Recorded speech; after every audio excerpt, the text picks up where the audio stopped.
ಆಹಾ, ಆ ಬ್ರಹ್ಮನು ನಿನ್ನ ದೇಹದ ಅಂಗಾಂಗಗಳನ್ನು ಅದೆಷ್ಟು ಶೃಂಗಾರವಾಗಿ ಶೃಂಗರಿಸಿದ್ದಾನೆ.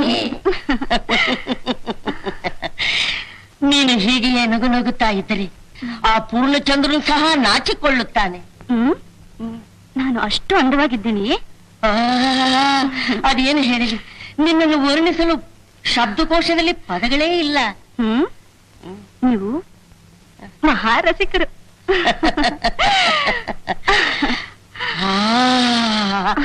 ಈ ನಿನ್ನ ಸೌಂದರ್ಯವನ್ನು ನೋಡುತ್ತಿದ್ದರೆ ಎಂಥ ನಪುಂಸಕನು ರಸಿಕನಾಗಿ ಬಿಡುತ್ತಾನೆ. ಹಾಗಾದ್ರೆ ನೀವು ಏನಾಗರ್ತದ? ನಿಮ್ಮನ್ನು ನೀವೇ ಅಂದುಕೊಳ್ತಿರಲ್ಲ ಗುರುಗಳೇ. ನಿಲ್ಸಲ್ಲಿ ತಲೆರಟೆ, ನೀನ್ ಯಾಕೆ ಬಂದೆ? ನೀವೇ ಯಾಕೆಲ್ಲೇ ಬಂದ್ರಿ? ನಾನು ಇವಳಿಗೆ ಸಂಸ್ಕೃತ ಪಾಠ ಹೇಳ್ಕೊಡ್ತಾ ಇದ್ದೀನಿ. ಅರ್ಥವಾಯ್ತು. ಪಾಠ ಮುಂದುವರಿಯಲಿ. ಅದಕ್ಕೆ ಪ್ರಸಂಗಿ ಅದನ್ನೇ ಹೇಳಿದ್ದು ಗುರುಗಳೇ.